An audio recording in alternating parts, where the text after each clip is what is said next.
Hi friends, welcome to my channel. నేనైతే నిన్న అమావాస్య సందర్భంగా విజయవాడలో ఉన్న మన కనకదుర్గమ్మ వారి గుడిలో చండీ హోమం జరిపించుకున్నామండి మా ఫ్యామిలీ. సో, ఆ క్లిప్సే ఇప్పుడు నేను ఇక్కడ పోస్ట్ చేస్తున్నాను. చాలామంది అయితే వచ్చారండి. వైడిపాలగోత్రోద్భవ సురేష్ కుమార్ నామ ధృత్య లలిత కుమారి నామ ధృత్య గుణశేఖర్ నామ ధృత్య నిహారిక నామ ధృత్య సహకుటుంబానం జమానస్య శ్రీమాన్ శ్రీమత గోత్రః నామ ధేయః యజమానస్య అక్కడ ఖాళీ ఉంది. గోత్రః నామ ధేయః యజమానస్య. చూశారు కదండి, గోత్రనామాలు అయితే ఇలా అన్ని ఫ్యామిలీస్తే చదివారనమాట. యశాంసి నచసేదత ధర్మవర్గః ధన్యాస్త ఏవ నిభృతాత్మజ భృత్యదారా ఏషాం సదాభ్యుదేదా భవతి ప్రసన్నమ్మ. నీ అనుగ్రహం, నీ ప్రసాదం ఎవరికైతే లోకంలో దక్కుతూ ఉన్నదో వారు సమూహం మధ్యలో ధర్మవర్గం వారుగా పేరు పొందుతున్నారు. వారికి కీర్తి యశస్సు ఐశ్వర్యములు లభిస్తున్నాయి. అటువంటి అనుగ్రహించే తల్లి నీకు నమస్కారం అని దేవతలే ప్రార్థన చేశారు. అటువంటి జగన్మాత అనుగ్రహించడం కోసం ఈ ఇంద్రకీలాద్రి క్షేత్రం పైన కనకదుర్గా స్వరూపంగా అవతరించి భక్తులను అనుగ్రహిస్తూ కోరిన కోరికలల్లా తీర్చేటువంటి కొంగు బంగారు తల్లి అని పిలువబడుతూ పూజిస్తూ ఉన్నాం మనందరం కూడా. అటువంటి అమ్మ సన్నిధిలో ఈ మౌని అమావాస్య పర్వదినం నాడు ఇటువంటి విశేషమైన మాహాత్మ్యాన్ని చేసే భాగ్యాన్ని ఆ జగన్మాత మనకు అనుగ్రహించింది. అయితే పూర్ణాహుతి సమయం ఏమంటారు, మీ మనస్సులోని కోరిక భగవంతుడికి చెప్పుకోండి అని అంటారు. అయితే తెలిసిన విషయమేగా, చాలా మంది ఉన్నారు కదా. చెప్పుకోవడం అంటే ఏదో అల్పమైనవి స్వల్పమైనవి కోరడం కోసం వచ్చాను తల్లి నిన్ను అంటే ఏం బాగుండదు. కాబట్టి ఎందుకంటే ఆ తల్లి ఉన్నది, ఈవిడ పిల్ల, ఈవిడ అమ్మాయి అమ్మ దగ్గరికి వెళ్ళింది వివాహమైన తర్వాత. ఇప్పుడు వచ్చేది ఎందుకోసం? వచ్చిన తర్వాత అమ్మ నాకు చీర ఇస్తావా, అమ్మ నాకు కొంత ధనం ఇస్తావా, అమ్మ నాకు కొంత బంగారం ఇస్తావా అంటే ఈ తల్లికి ఏమనిపిస్తుందంటే నా కోసం వచ్చిందా, ఈ ద్రవ్యాల కోసం వచ్చిందా, ఈ వస్తువుల కోసం వచ్చిందా అని అనిపిస్తుందా, అనిపించదా? అమ్మ కోసం వెళితే అమ్మ సర్వం ఇస్తుంది. అమ్మ సర్వం ఇవ్వడానికి ఎప్పుడు సిద్ధమే. కాబట్టి అమ్మ దగ్గరికి వెళ్ళేది అమ్మ కోసం వెళ్ళినట్టు వెళ్ళాలి తప్ప ఏదో ద్రవ్యముల కోసమో కామ్యముల కోసమో వెళ్ళినట్టు వెళ్ళడం అనేది సమంజసం కాదు. అంతేగా, మనం కూడా ఇక్కడికి వచ్చింది కామ్యముల కోసం అనుకుంటాం సహజంగా. అంతేగా, అందరం కూడా ఎందుకోసం వస్తున్నాం?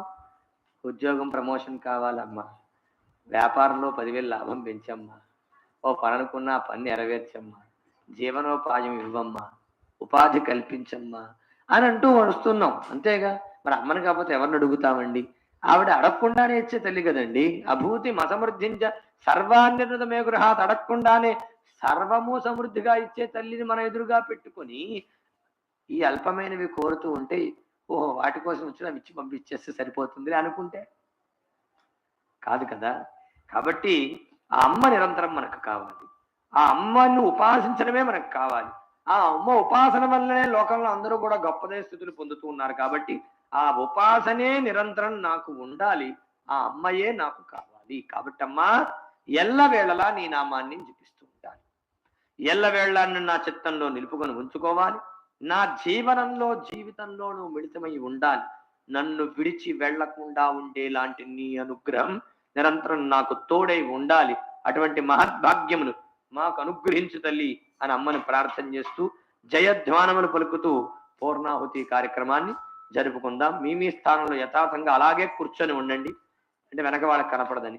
కృచండీ హోమ సాద్గుణ్యతా సిద్ధ్యర్థం పూర్ణాహుతిం హోష్యామి.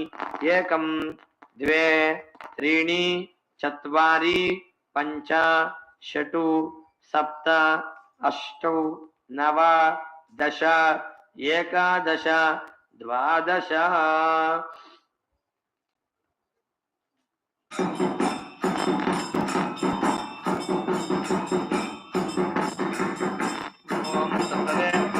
समिध सप्त जिह्वा सप्तरसे सप्तधामत्रयाणि सप्तहोत्राः सप्तधात्वा सप्तयोनि रावणस्वा घृतेन स्वाहा अग्नये सप्तमत इदन्नोम पूर्णाहुतिमुत्तमाञ्जुहोति सर्वं वै पूर्णाहुतिः सर्वमेवाप्नोति अथो इयं वै पूर्णाहुतिः अस्यामेव प्रतिष्ठति.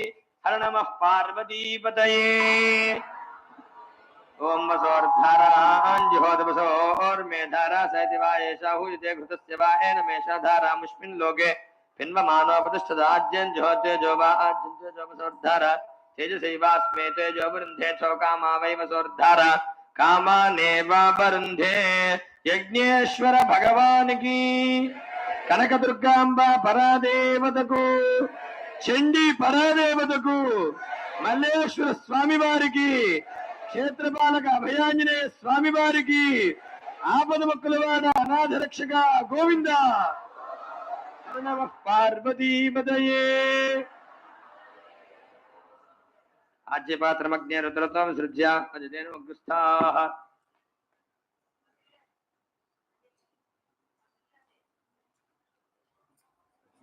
ఏమున్నాయి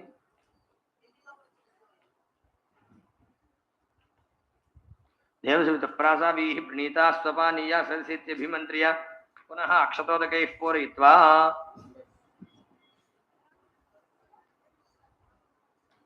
సన్మే